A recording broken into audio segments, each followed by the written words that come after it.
The city of Lagos never slept. At night, its streets lit up with neon lights, music from nightclubs, and the endless sound of honking cars. And in the middle of it all was Toby Adewale, the one everyone called the Playboy of Lekki. Toby was 28, tall, handsome, and rich. He was the only son of Chief Adewale, a real estate mogul who owned half the properties in Lagos Island. Toby never worked a day in his life. Why should he? Money was always at his fingertips. Everywhere he went, heads turned. His cars were sleek and expensive, his clothes came straight from foreign designers, and his wristwatch alone could pay for someone's rent for 2 years. Most of all, Toby loved women. And women loved him. One Friday night, Toby walked into a nightclub with two of his closest friends, Deli and Well. The bouncers greeted him with respect. Inside, girls screamed his name. "Playboy Toby," one shouted. Another grabbed his hand. "Toby, you promised me dinner." He smiled, flashing his perfect teeth. "Baby, there's enough of me for everyone." The crowd laughed. He ordered champagne for the entire club, spraying money in the air. His friends hailed him. "Playboy, you're the king of Lagos nightlife." But behind all the noise, Toby's mother, Madam Adewale, was worried. At home in their mansion in Lekki, she often sat with her maid, Mama Kemi, shaking her head. "This boy will not kill me," she said. "He's wasting his life. Every day it's cars, women, and clubs. He doesn't even care about his father's business."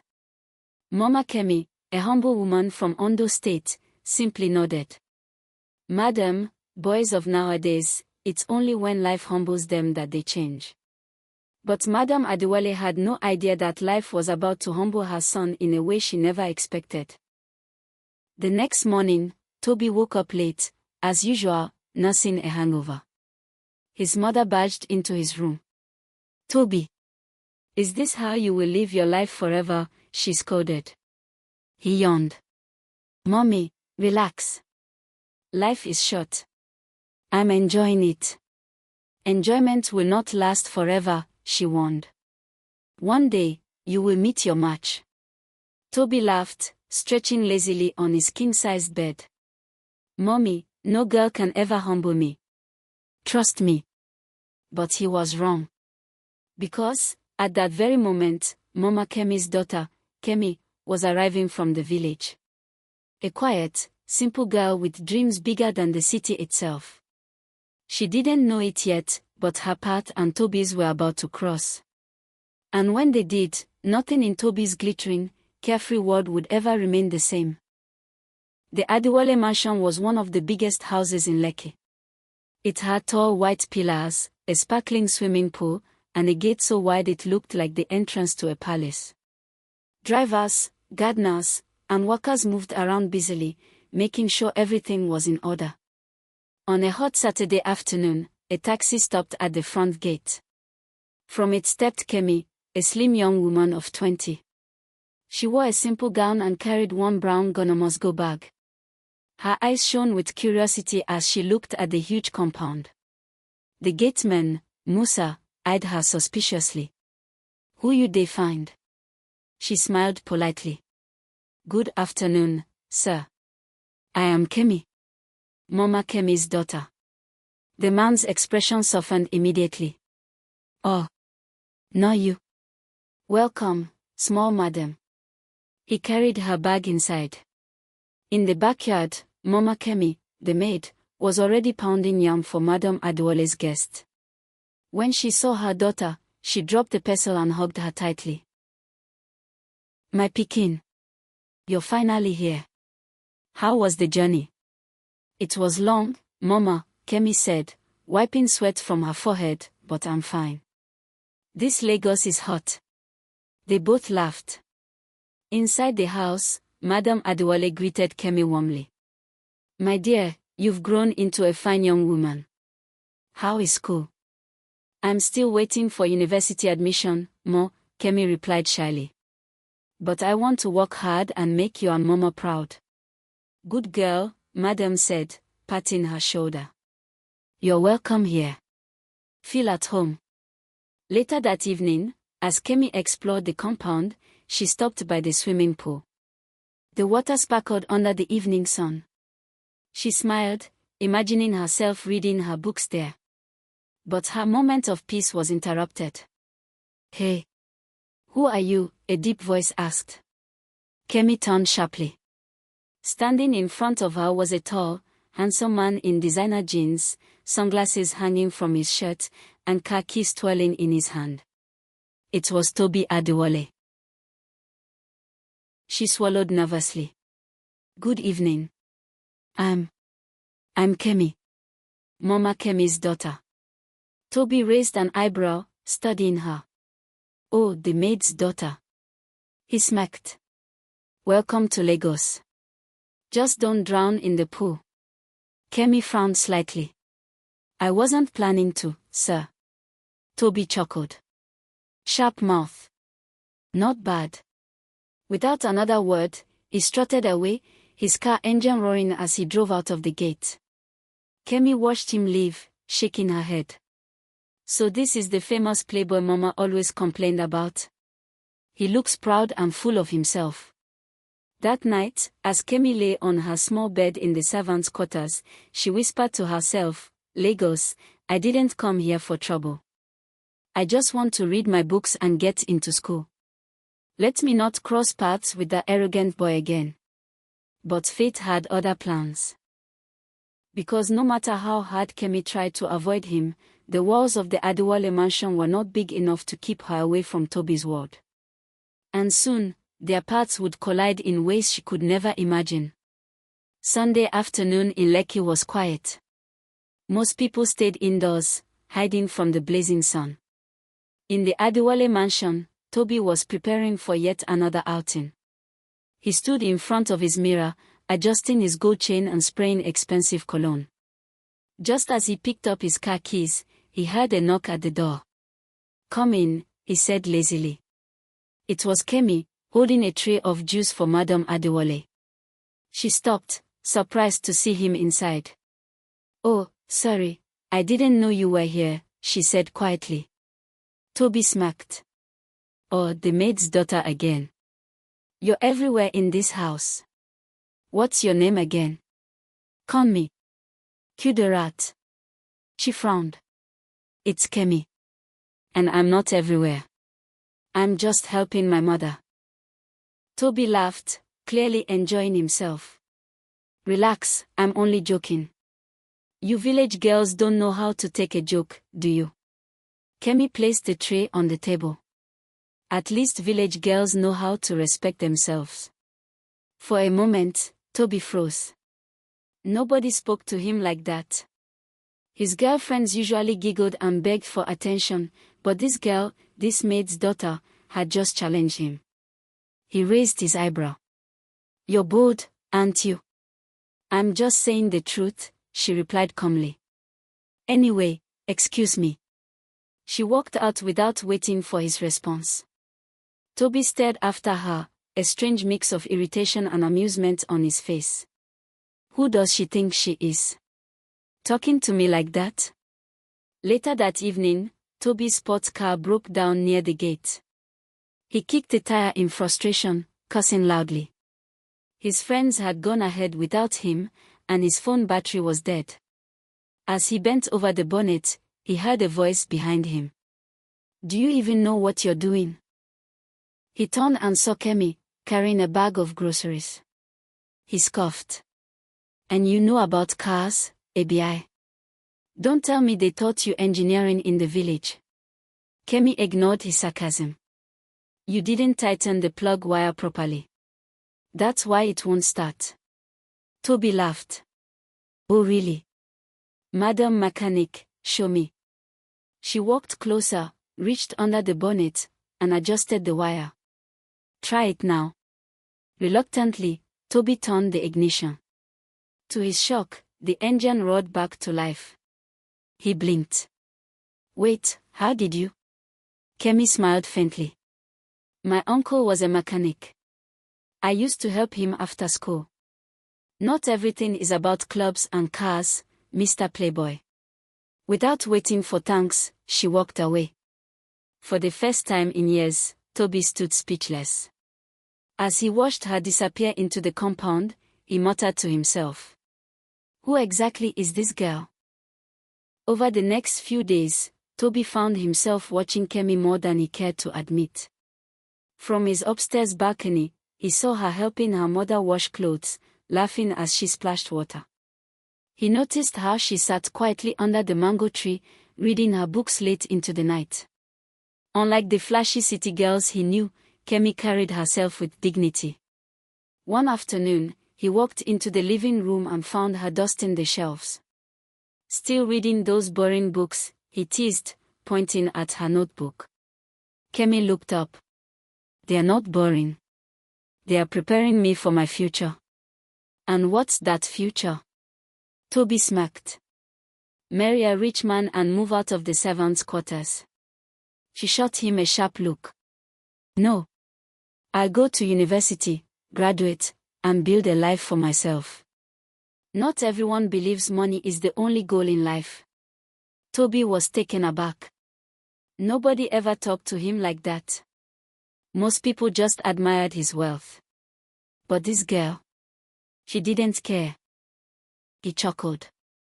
You're different, I'll give you that. Kemi ignored him and continued dusting. That night, at a nightclub, surrounded by music and girls, Toby found himself distracted. He kept remembering Kemi's words. Not everyone believes money is the only goal in life. He shook his head, sipping his drink. Why am I even thinking about her? She's just the maid's daughter. I have better things to do. But the next morning, he caught himself waiting at the dining table, hoping she'd bring his food instead of Mama Kemi. When she finally appeared, serving breakfast quietly, he smiled at her. Good morning, Madam Mechanic, he said playfully. She rolled her eyes. Eat your food before it gets cold. As she walked away, he found himself grinning. Something was happening to him, something he didn't understand. For the first time in years, the city's biggest playboy was curious. The Adewale mansion was buzzing with preparations for Madame Adewale's Women's Association meeting. The living room smelled of jollof rice and fried chicken as workers arranged chairs and set the tables. Kemi helped her mother in the kitchen while humming softly. She was in a good mood until Toby walked in, wearing shorts, sunglasses, and holding his phone. He leaned against the counter. So, little Madam Mechanic. Still acting like you know everything. Kemi ignored him, slicing onions carefully. Toby continued. You think you're too special because you can fix a plug wire.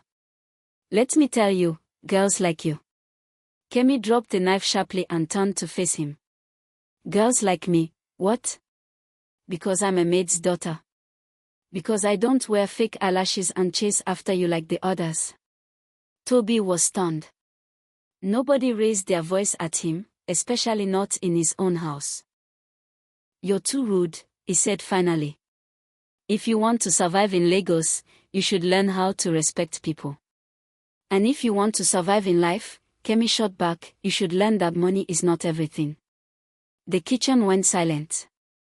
Even Mama Kemi, who had been stirring soup, looked up nervously.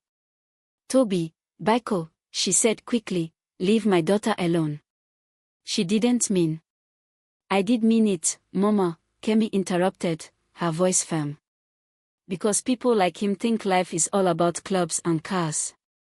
But one day, all this noise will fade. Toby's face hardened. You don't know me. Don't act like you do. He stormed out, slamming the door behind him. Kemi sighed, her heart racing.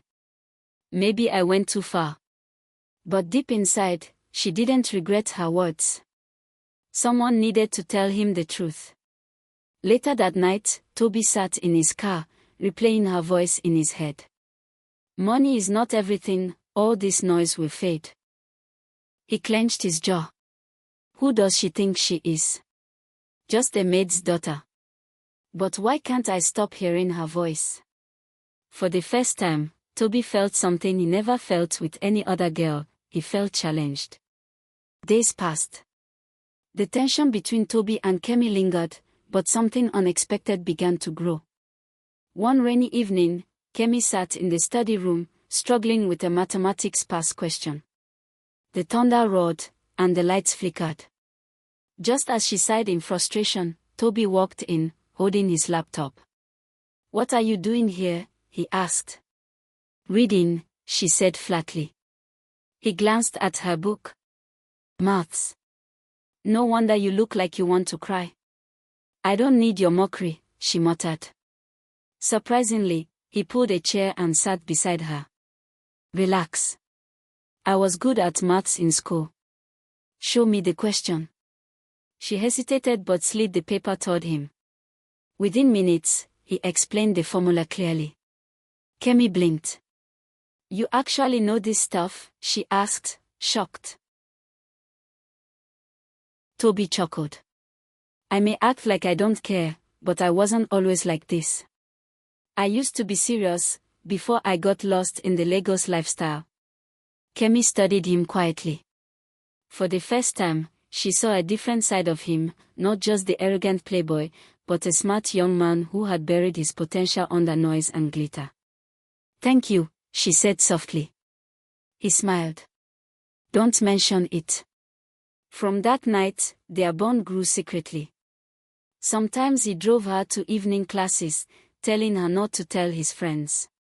Other times, he sat with her in the garden, helping her revise while she teased him about his old playboy life. One night, as they shared suya under the mango tree, Toby laughed at her jokes. "You know, you're not like any girl I've ever met. And you're not as hopeless as you pretend," she replied. Their eyes lingered on each other. For a moment, the world was silent, only the crickets chirping. Something unspoken passed between them, the closeness neither of them wanted to admit. But Kemi quickly looked away. "I should go. Mama will be looking for me." As she walked off, Toby leaned back, smiling to himself. "The maid's daughter, she's becoming my friend. But why does it feel like more than that?" Life in the Adewale mansion was becoming interesting. Toby and Kemi had grown close, though they both pretended it was just friendship. They laughed together, studied together, and sometimes even argued like old friends. But not everyone was happy about it. One Saturday afternoon, Toby hosted a small house party. His friends filled the living room with loud music and laughter. Among them was Cynthia, Toby's on-and-off girlfriend, a tall, glamorous lady with expensive wigs, long nails, and a sharp tongue. As soon as Cynthia walked in, she clung to Toby's arm. "Baby, I've missed you. Why haven't you been answering my calls?" Toby forced a smile. "Been busy, you know." Cynthia pouted. "Busy? With what? Don't tell me you're hiding another girl." Before Toby could reply, Kemi entered the room carrying a tray of drinks. She wore a simple Ankara dress, her hair tied neatly back. She moved quietly, placing glasses on the table. Cynthia's eyes narrowed. "Who's that?" she asked sharply. Toby shifted uncomfortably. "Relax. She's just the maid's daughter." Cynthia smirked. "Oh, the maid's daughter. Interesting." As Kemi turned to leave, Cynthia called out loudly, "Hey you. Come here." Kemi paused, confused. "Me?" "Yes, you. What's your name?" "Kemi," she answered softly. Cynthia's smile was cruel. "So, Kemi, do you enjoy serving drinks in rich people's houses? Or are you planning to upgrade by following Madam Son around?" The room went quiet. Toby frowned. "Cynthia, stop it." But Cynthia wasn't done. "Girls like you don't belong in this kind of house. Don't mistake kindness for friendship. Stay in your lane." Kemi's cheeks burned with embarrassment. She placed the tray down and walked out quickly, her eyes stinging with tears. Toby glared at Cynthia. That was uncalled for. Cynthia laughed bitterly. Don't tell me you actually care about that girl. She's beneath you, Toby. Don't embarrass yourself. Toby clenched his fist but said nothing. Deep inside, something shifted. He realized he didn't just care about Kemi, he was beginning to feel protective of her. That night, Kemi avoided him. She sat alone in the servants' quarters, hugging her niece. Maybe Cynthia was right, she thought. I don't belong here. I should stay away from Toby before I get hurt. But no matter how hard she tried, she couldn't ignore the way her heart had begun to race whenever he was near. A week later, Kemi left evening classes late.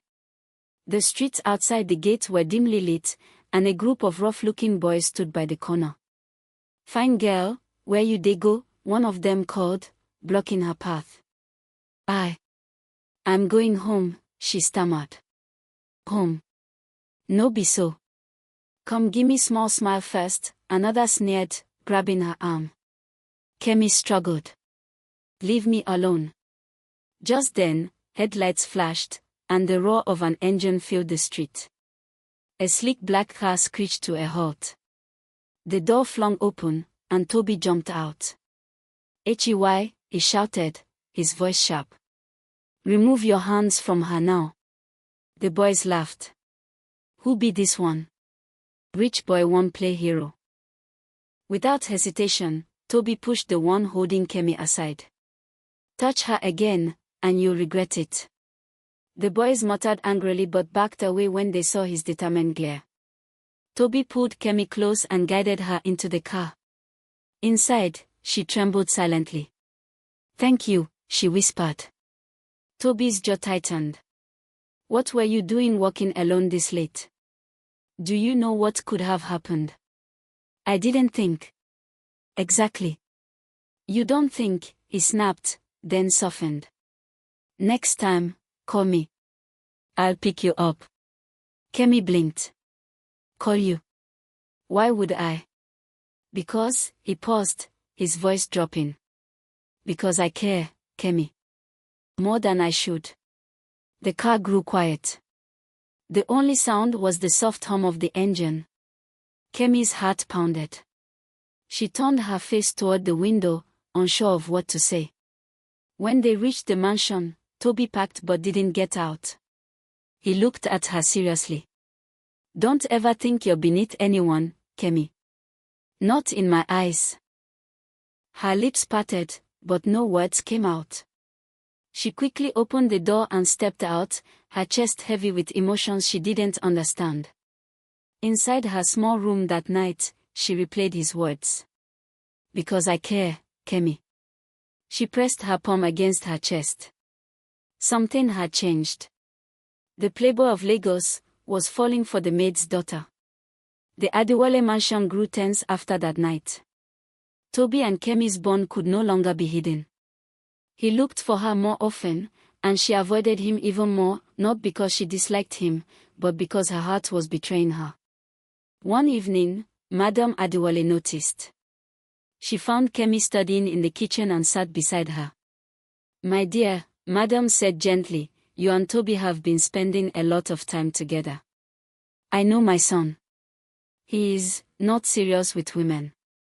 Please don't let him waste your time." Kemi swallowed hard. "Mama, I have no such plans. I just want to read my books and get into school."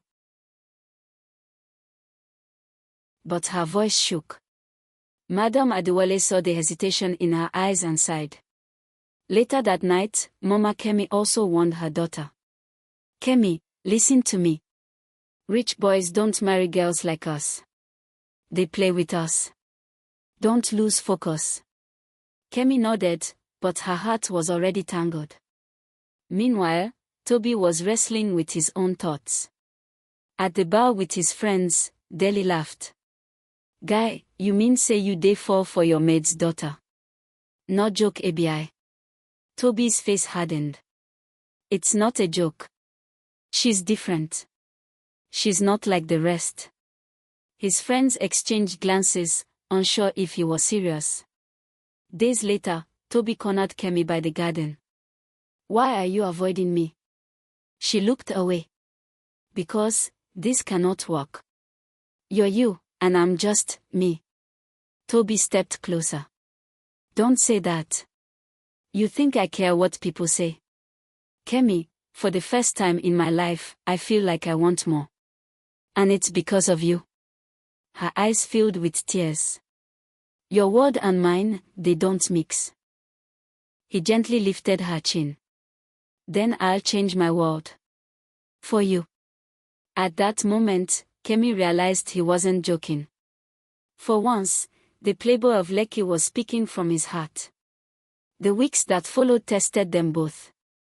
Rumors spread, workers whispered, Cynthia raged, and even Chief Adewale frowned when he noticed his son's strange new behavior. But Toby stood firm. He stopped partying, cut off Cynthia, and began working in his father's office. His friends mocked him, but he didn't care. Every evening, he sat with Kemi under the mango tree, helping her prepare for university. One Sunday, Toby gathered courage. He brought Kemi to the front gate of the mansion. The tall, silver gate that separated their wards loomed above them. "Kemi," he said softly, "this gate has always kept you on one side and me on the other. But I don't want it to stand between us anymore." She blinked, confused. "What are you saying?" "I'm saying," he pulled a small velvet box from his pocket. "I want you in my life. Not as the maid's daughter. Not as a secret. But as my future." Kemi gasped, her hands flying to her mouth. Inside the box was a simple gold ring. "Toby," her voice shook, "are you serious?" He smiled. "For once in my life, yes. More serious than I've ever been." Tears filled her eyes. She remembered her mother's warnings, Cynthia's insults, society's barriers, but she also remembered every moment Toby had stood by her, defended her, and changed for her. Slowly, she nodded. "Yes." Toby slipped the ring on her finger. At that very moment, the mansion gate opened, and they walked out together, side by side, stepping beyond the barrier that had once divided them.